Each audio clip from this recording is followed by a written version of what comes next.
miniature.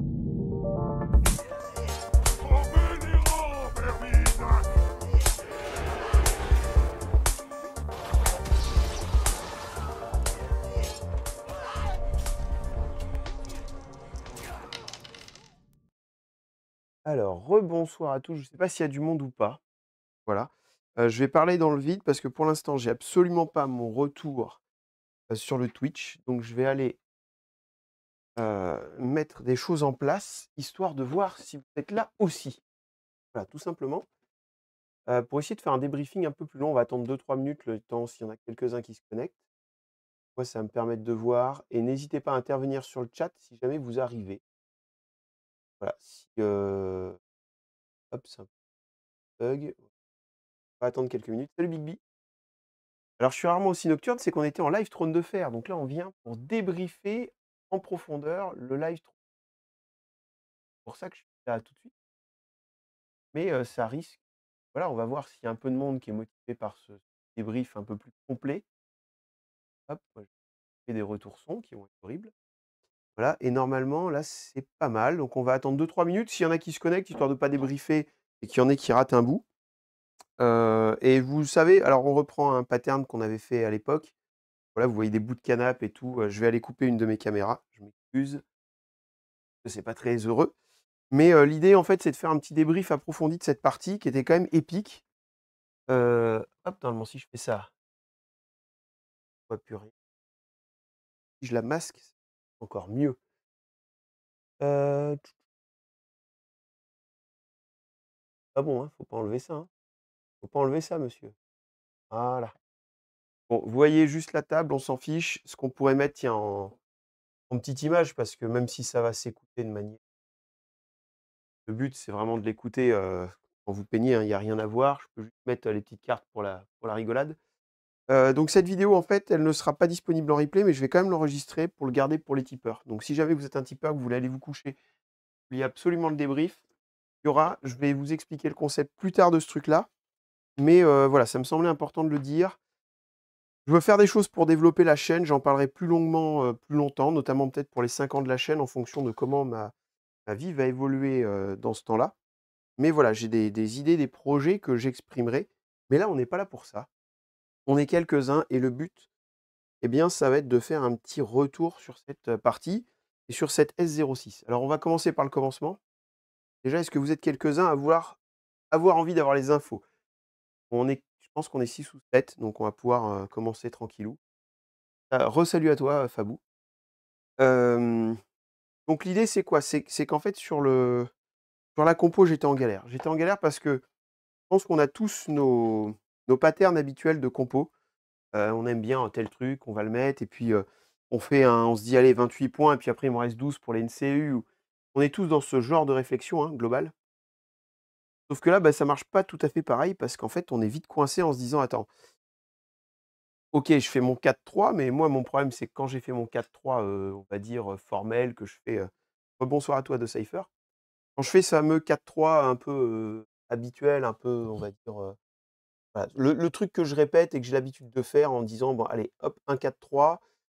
Mais là, en fait, c'est pas la même parce qu'en fait, quand vous dites: «Bah, tiens, je fais mon 4-3», en fait, il y a un premier truc qui coince et qui coince fort, bah, c'est le côté, attachement. C'est-à-dire que si vous faites un 4-3, ça veut dire que derrière vos 4 points d'attachement, vous avez, forcément des attachements où vous allez mettre 2 points et je le trouve personnellement que c'est embêtant parce que là, par exemple, dans les Baratheons, mon attachement qui valait 2 était, je pense, enfin, je suis même sûr, moins intéressant que des attachements qui valaient 1 point. Donc j'avais soit le choix de me dire: «OK, bah, je sacrifie 1 point, je suis pas obligé d'utiliser tous mes points gratuits d'attachement». C'était un de mes choix, hein, j'ai failli tendre vers celui-là. Ou alors le deuxième, j'avais la possibilité de me dire, bah, je joue en 5-2 et plus j'avançais dans ma compo, plus le 5-2 prenait le pas, en fait, dans ma réflexion. Je vous explique ce que je voulais faire en 5-2. En fait, je voulais enlever mon unité de Queensmen, qui du coup était l'unité, hein, sur table avec, on va dire, c'était l'unité à 7 points. On va prendre les points bruts. Donc 7 points sur la table et avec, ces 7 points sur la table, en fait, je pouvais retirer ça et retirer un NCU. Donc je grappillais 2 points, cette unité-là, pour mettre un plateau à 5 par exemple et en retirant un NCU, ça me permettait de mettre un plateau à 5 ou à 6.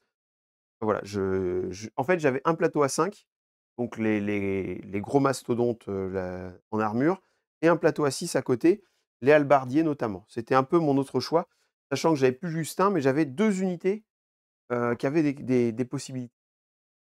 Franchement, j'ai longtemps hésité parce que et je regrette après coup, hein, bon la partie m'a donné raison à la fin, même si c'est un match nul où je gagne de peu, mais en fait, je pense que le 5-2 aurait été beaucoup plus que par rapport à la pression en termes de puissance sur la table et c'est ce que Romain a mis, quoi. C'est-à-dire que finalement, là où avant, quand vous faisiez un 5-2, bah, ça marchait chez certaines armées, notamment Renly par exemple, mais ça restait malgré tout un peu, pas dire fébrile ou fragile, mais c'était pas, enfin ça faisait pas si peur que ça. En fait, on était obligé d'aller vers le 5-2. Là, quand on va vers le 5-2, les 5 qu'on met sur la table, bah, quand vous allez faire un 5-2 avec Renly, j'ai testé, hein, j'avais les 2 choix, le 5, il fait flipper, quoi, hein. Enfin vraiment, vous dites, «Mon unité sur table là, elle est, monstrueuse». Alors l'autre en face fera pareil, mais je trouve que l'un dans l'autre, c'est très complexe de se projeter et en même temps très intéressant parce que ça nous oblige, alors je parle vraiment pour les anciens joueurs, hein, quand je dis «nous», ça nous oblige à réfléchir vraiment à la faction, à la façon dont on va faire le jeu. Je pense qu'il y a peut-être déjà des gros joueurs, hein, qui ont fait du TTS et tout et qui ont testé moult et moult parties. Mais la question que je me pose, c'est est-ce qu'ils sont tous remis en question sur la valeur des points, par rapport au jeu? C'est-à-dire, est-ce qu'ils se sont dit: «Bah, je reste dans mon 4-3 et je vais faire ça. Est-ce que je vais faire un 6-2? Est-ce que je peux pas faire un 7-1?» Est-ce que quelqu'un s'est pas posé la question de se dire: «Bah, pourquoi pas un 7-1?» Après tout, en termes de plateau politique, bah, je vais perdre beaucoup, mais vu ce que je vais mettre sur les 7 plateaux sur la table, ça peut faire peur à l'autre. Donc je pense qu'il va y avoir beaucoup de choses à tester, beaucoup de choses à redéfinir. À mon avis, pour un joueur qui va dire on va appeler, casual plus, c'est-à-dire quelqu'un qui fait une partie tous les 15 jours, 3 semaines, voire un mois, je pense clairement pour ce joueur-là, cette version du jeu, elle va faire l'année, mais sans problème. C'est-à-dire qu'il y a tellement de trucs à retester, à réfléchir, à se dire: «Bah, on a envie de faire du 4-3, on a envie de faire du 5-2», quelles que soient les armées, je pense, hein. Alors après, je pense que des armées, et Decipher le dit d'ailleurs, hem NCU, il a déjà testé Decipher, il dit que c'est du pur troll, OK. Mais ouais, dans 5 turn faction, Baratheon, Bolton, Brotherhood, si tu veux jouer en 4-3, faut accepter de jouer à 42 ou 43 points. Voilà, c'est ça, ce que dit Decipher et donc en fait, on se met une pénalité.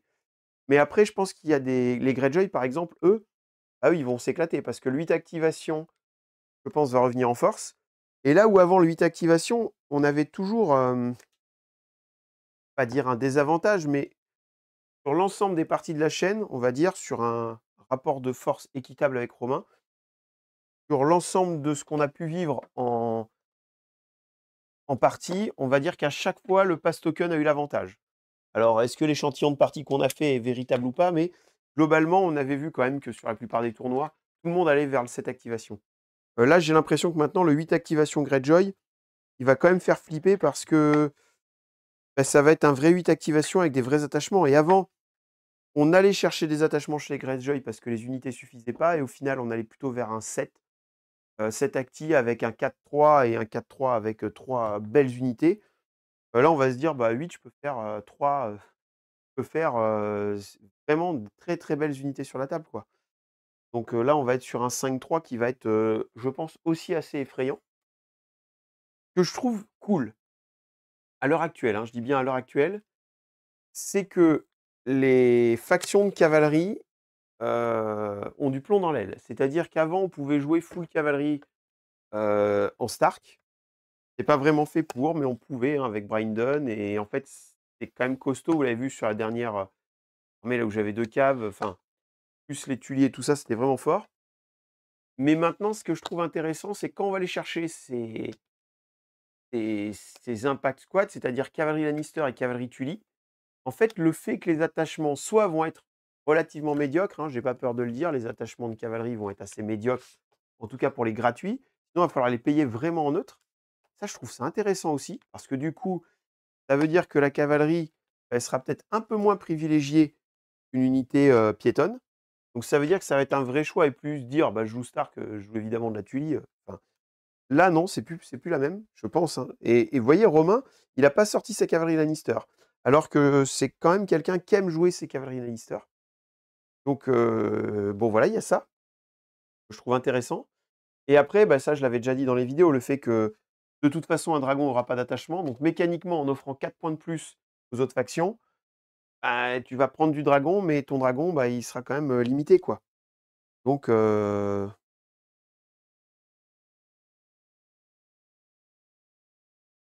bah, tu vois, de Cypher, moi, alors, peut-être que Brydon Tully à 1 point, c'est fort, je suis d'accord. Le Winterfell Gardien, c'est pas mal, mais en fait, je suis convaincu que ça vaut pas, maintenant des unités piétonnes, quoi. Parce que les attachements des unités piétonnes sont tellement forts pour 1 point. On le voit là, Jaime Lannister à 1 point, c'est monstrueux. Heu, alors Davos à 1 point, bah oui, c'était mais là, c'est gratuit, quoi. La prêtresse, OK, sur le tir, elle est plus utile, mais qu'est-ce qu'elle est forte! Donc réellement, je pense que les cavaleries vont être moins privilégiées, en tout cas. En tout cas, les 2 grosses cavaleries lourdes qui étaient un peu, mises en boucle sur tous les tournois, j'ai la conviction qu'elles vont être moins jouées.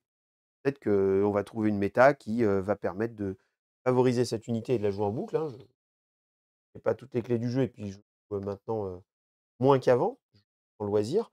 Mais j'ai quand même cette idée-là parce que de ce que je peux voir, en tout cas de ce que j'ai pu réfléchir pour l'instant, je me dis: «Ouais, c'est quand même un peu moins fort qu'avant». Je dis pas fort, hein, je dis moins fort qu'avant ou en tout cas le reste étant beaucoup plus fort, on a peut-être envie d'aller chercher ce qui est plus fort. Voilà, je pense qu'il faudrait le voir comme ça. Donc après, bah, est-ce que ça va amener plus de variété dans le jeu? Ou est-ce que ça va nous restreindre dans le jeu?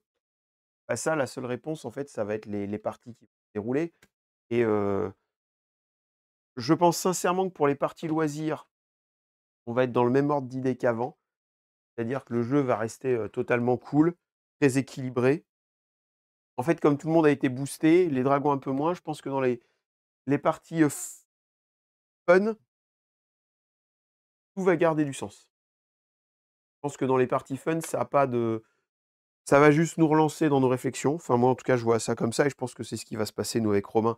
Quand vous allez voir des parties sur la chaîne, ça va nous obliger à chercher de nouvelles compos, de nouveaux tricks, de nouveaux voilà, je pense que ça va relancer le jeu, réellement. Ça redonne vraiment. Maintenant pour le joueur compétitif, bah, ça, je peux pas me prononcer. Peut-être que Decipher, lui, il a déjà fait, j'imagine, pas mal de parties et il a déjà un regard plus expert que le mien. Mais j'ai l'impression que la méta, elle va bouger, hein. Parce que je suis pas sûr qu'un mec qui se balade avec les dragons face à ce que Romain a sorti sur la table, sûr qu'il soit serein, serein quand même, parce que là, ces dragons, ils vont voler comme du popcorn, quoi, hein. Donc à voir ce que ça peut donner, bien sûr. Maintenant, il y a pas de est-ce que ça va être plus létal? Ça aussi, c'est une question qu'on pourrait se poser, hein, assez sereinement. Dire: «Est-ce que là, la version du jeu, elle va pas devenir, vraiment un jeu de poutre?» On a vu que là, bah, ça tankait encore sur les objets. L'avantage, c'est qu'on peut se mettre des unités très, très tanky, hein. J'aurais pu encore renforcer mes Queensmen, vous avez vu la résilience, de son unité, donc en fait, d'un certain côté, on va taper plus fort, d'un autre côté, on va avoir des unités qui vont être plus tanky. Donc faudra voir, on va dire, à l'équilibre global des choses, ce qui va, bouleverser, on peut utiliser le terme bouleverser, je sais pas, mais qui va être modifié ou pas, quoi. Bah, le dragon, on est d'accord, ça continue à two-shot les unités, ça, c'est pas un problème, mais le truc, c'est de savoir ce que le dragon, il va reprendre en retour, quoi. Je pense que face à un Robert Strong, si le Robert Strong l'attrape, le dragon, il meurt, quoi. Donc ça va plus être aussi simple. Je pense que ça a pu être aussi simple. Parce que les 4 points d'attachement que tu perds, enfin, jouer à 44 contre 40, après, c'est toujours pareil, si c'est Bob Bernard qui joue les dragons, forcément, ça va toujours faire mal, hein. Là, il y a pas de mais je pense qu'à niveau équivalence, ça va malgré enfin, c'est obligé que ça rééquilibre les choses. Que la quantité de choses qu'on va pouvoir faire, la quantité de sentinelles qu'on va pouvoir mettre sur nos unités, parce que là, en Baratheon, ça peut être la foire aux sentinelles, hein, parce que maintenant, avec un pauvre petit attachement, par exemple la prêtresse, dans les sentinelles Baratheon, L'unité, ça devient une unité qui va taper à, 7 dés 3+, qui va coller invulnérable ou impaniqué pour une unité qui vaut 6 points. 7 points peut-être? De base et 7. Le tarif, j'ai plus le coût en tête de l'unité, excusez-moi. Mais donc ça devient intéressant et ça a sentinelle. Vous avez le petit poney que vous allez pouvoir aller chercher qui aura sentinelle. Hem, En fait, il y a moyen de faire un monde de sentinelles, quoi, où il va y avoir des sentinelles dans tous les sens. Et là, bah, même, tout joli dragon que ce soit, ça va être compliqué, quoi. Donc je me dis, bon, il y aura des choses à faire, c'est sûr. Voir comment elles vont être faites par les joueurs, évidemment. Mais, là déjà ce qui est rigolo, hein, c'est que les 2 compos qu'on a vus ce soir, il y a énormément de choses qu'on n'avait jamais pu voir et qu'on n'aurait jamais imaginé dans les versions d'avant. Typiquement Robert Strong à 3 points, on ne le jouait pas, hein, c'est aucun intérêt. Là, c'est une vraie option de jeu. Moi, je savais, je me doutais qu'il allait jouer Robert Strong. Franchement, je l'imaginais parce que, l'unité fait très envie à jouer et si j'avais joué Lannister, j'aurais joué Robert Strong. Mais je pensais pas qu'il le mettrait dans des Red Cloak. J'avais imaginé autre chose.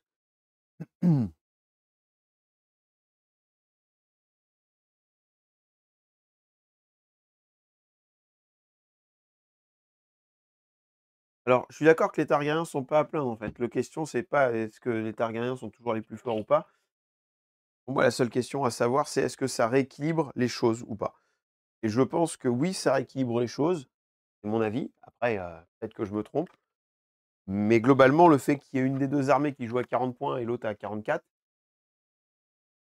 on verra bien. On verra bien. Et oui, les Blood Riders, c'est fort, mais voilà.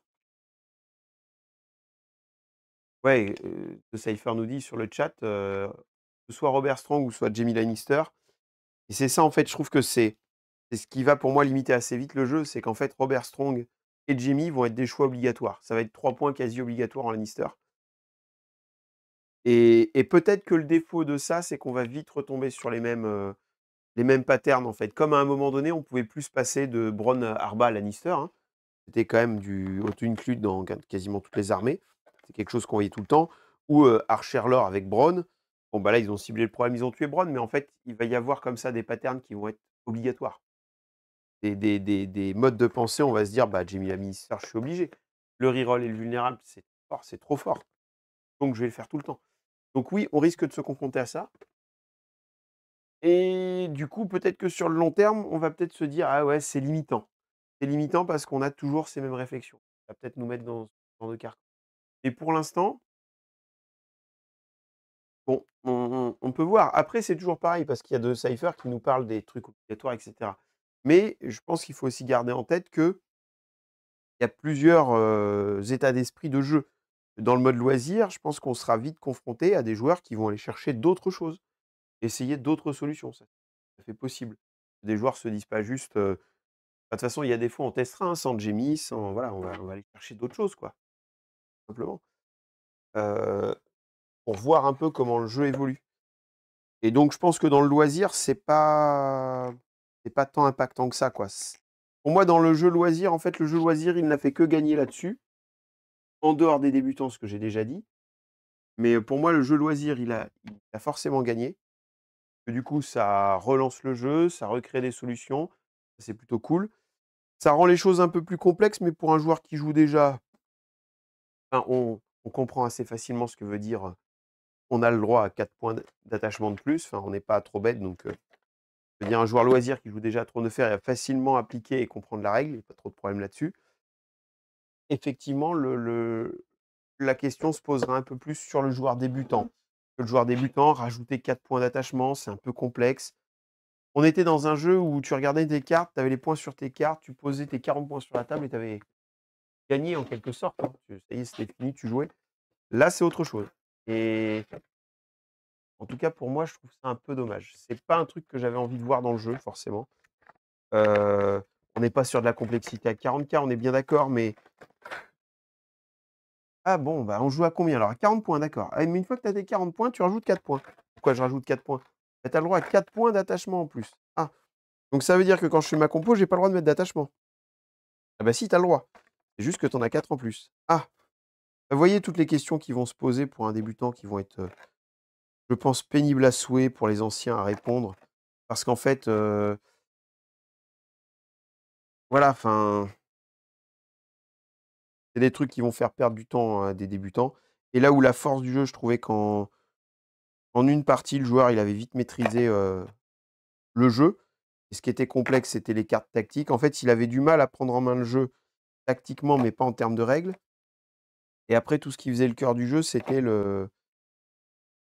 simplement de se dire: «Bah, OK, je fais mes 40 points et cetera et j'ai plus à apprendre mes cartes tactiques» parce que c'était la plus grosse difficulté du jeu. Bon, bah, là, maintenant, la plus grosse difficulté, ça va être de comprendre que, OK, tu as 40 points, mais tu peux, dans tes 40 points, payer des attachements si tu vas chercher du neutre. Voilà. Alors après, bah, voilà, c'est toujours pareil, hein, c'est-à-dire que ça va être plus complexe pour le débutant, mais est-ce que pour le joueur expert, ça va pas être mieux? Bah, ça, c'est la quantité de parties. Par contre, ce qu'on est à peu près sûr de kiffer avec Romain, là, on n'a pas trop de doute là-dessus, on va dire 100 mais quasiment 200 que le mode épique, nous, va nous relancer vraiment sur le jeu. Parce que je pense que la motivation de créer quelques listes, quelques compos, ça va être chouette. Je pense qu'on risque malgré tout, de vite pas tourner en rond parce qu'on joue toutes les armées. Donc à mon avis, ça va quand même nous tenir un certain temps.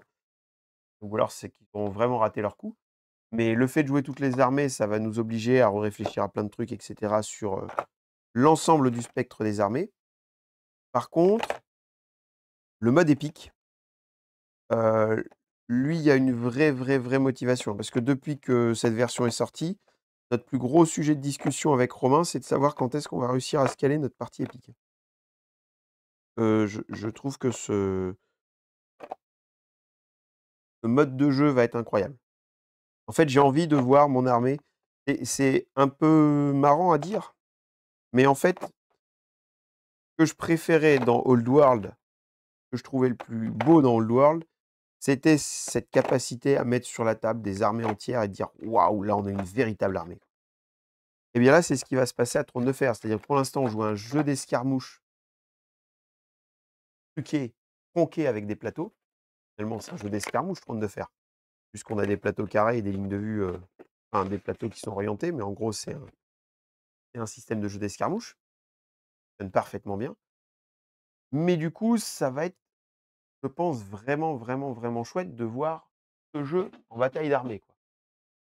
Ça, c'est assez merci pour le raid, Rick Painting. Bonsoir à vous tous. Alors je fais pas tout le temps les yeux sur le chat et vous voyez qu'il se passe pas grand chose. Alors pour plein de raisons, j'ai marqué sur le truc: «On débute l'Orifère Hérésie», il y a des cartes de Trône de Fer et je suis en train de débriefer la partie. Donc bonsoir à vous les raiders. Je pense malheureusement que vous êtes au mauvais endroit. En fait, on est en train ce soir sur la chaîne du coup, YouTube, on a fait un rapport de bataille Trône de Fer et simplement, comme on fait toutes les semaines et après cette partie là, ce soir, je débriefe un peu plus. Voilà et salut à toi Riku et donc je débriefe un peu la partie parce qu'en fait, on est sur une nouvelle version du jeu Trône de Fer, hein. On est passé, ce qu'on appelle la saison 6 du jeu, donc la S06 et en fait, bah, du coup, il y a pas mal de choses qui ont été modifiées, non pas en termes de règles, quoique, il y a eu 2 toutes petites changements de règles. Par contre, il y a, bah, évidemment des unités qui ont bougé, des attachements qui ont bougé et donc ça a relancé pas mal de choses dans notre jeu et en tout cas, bah, c'est ce dont on parle et en plus de ça, ils nous proposent maintenant une nouvelle version du jeu, un format épique.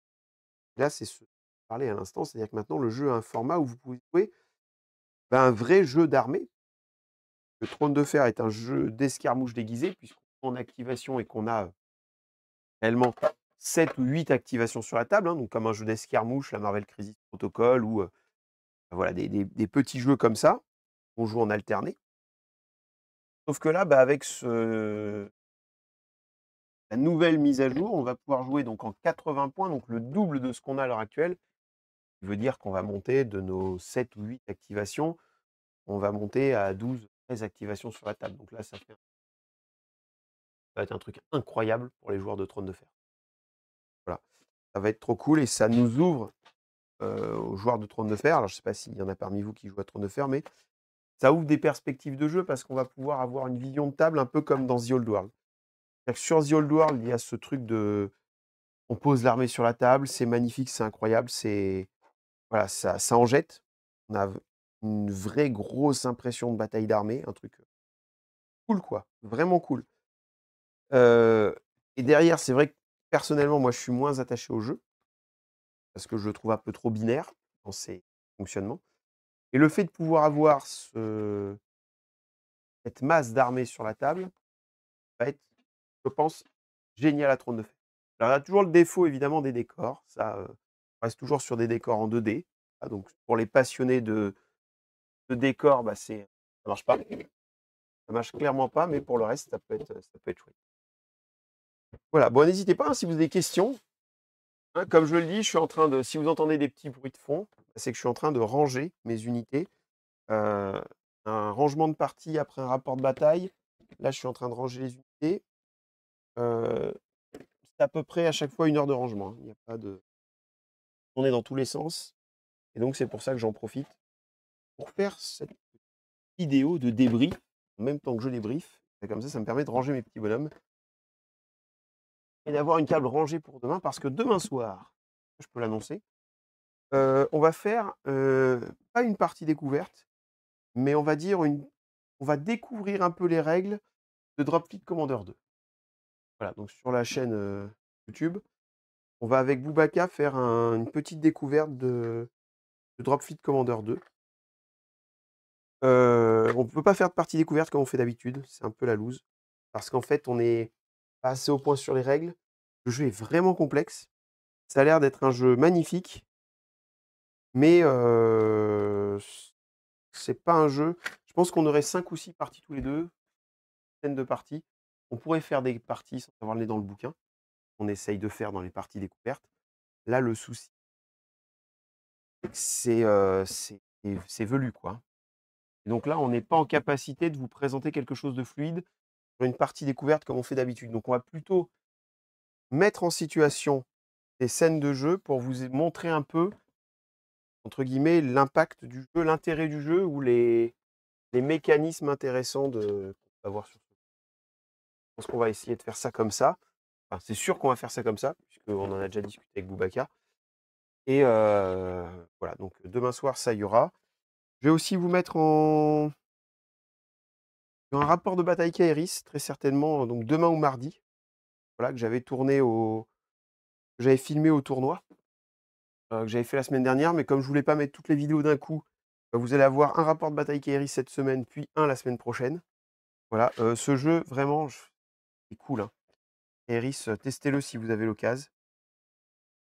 Là, je me tâte en fait avec les nouvelles bandes et tout, je me dis: «Est-ce que je me relancerai pas sur le jeu?»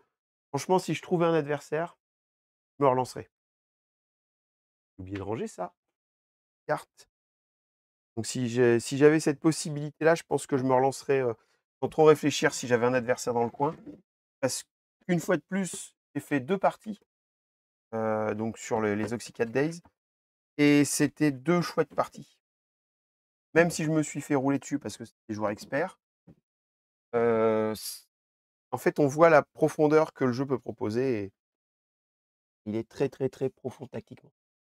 Moins fun que d'autres jeux, je préférerais quand même Trône de Fer quoi qu'il arrive, hein et il y a beaucoup de belles choses et puis il y a une dernière figurine qui sort, bonnement voilà, donc en gros, voilà le programme. Programme qui va être, 3 vidéos cette semaine, c'est pas mal, hein, c'est pas mal. Trône de Fer, la partie découverte et Kairis, on est pas mal et si tout va bien, bah, pendant les vacances qui arrivent pour moi, du coup, la semaine prochaine, il y aura quelques vidéos. Si tout va bien, il y aura, pendant les 15 jours là, de vacances, donc là, on est plus à, je dirais 2 semaines et demie. Dans 2 semaines et demie, on va essayer de faire un rapport de bataille Horus Hérésie, parce que le mob va arriver, il va me prêter ses figues et on va essayer de faire un truc incroyable. Rapport de bataille et après, bah, normalement, si tout va bien, la partie épique Trône de Fer pendant les vacances. On n'arrête pas d'en parler avec Romain, donc ça va arriver. Comme je vous ai dit, le seul problème, en fait, de la partie épique, c'est que là, je vais être coincé sur ma table, en fait, j'ai pas l'espace. Voilà, donc voilà ce qui arrivera. Bon, bah, je crois qu'on va conclure ici, hein. On a fait le débrief, j'ai expliqué un peu ce qui allait arriver sur la chaîne. À moins que vous ayez quelques questions, on va pouvoir couper, voilà. Cette vidéo-là sera en replay pour, les tipeurs de la chaîne, hein, le débrief. Comme je vous ai dit, je vais essayer d'expliquer un petit peu ce que j'ai comme projet en tête. Truc un peu cinglé comme d'habitude, ça marchera pas, on s'en fout. On verra, ça c'est comme toujours, hein, si on tente pas, on peut pas savoir si ça marche pas. On va essayer ça et puis on verra si, Ça peut être chouette. Programme que j'ai pas dit demain matin, il y a quand même, le petit live peinture du lundi matin, donc voilà, si vous êtes matinal comme toujours, vers, très matinal vers 11 heures à peu près, et bah, il y aura le petit live peinture, sur la chaîne. Voilà. Alors, est-ce qu'on ferait pas un raid en retour? Parce que ceux qui sont venus sur le raid, malheureusement pour eux, la vidéo n'a pas duré. Je vais essayer de voir si je peux les aider. Comme je suis très, très mauvais avec tout ça, voilà, là, je crois que c'est dans le tableau des créateurs. Est-ce qu'il y a une chaîne en particulier que vous pensez qui pourrait être cool à aller voir? N'hésitez pas à me le dire.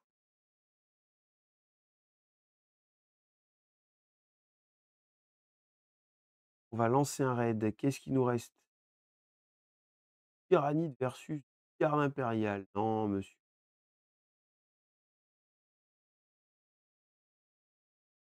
ni d'ici.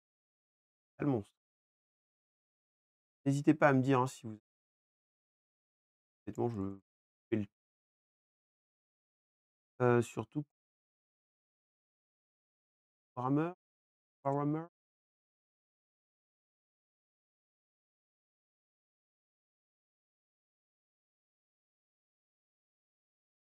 Oh, et l'autre, c'est peinture. Oh là là là, signature, modélisme. Oh, je suis nul.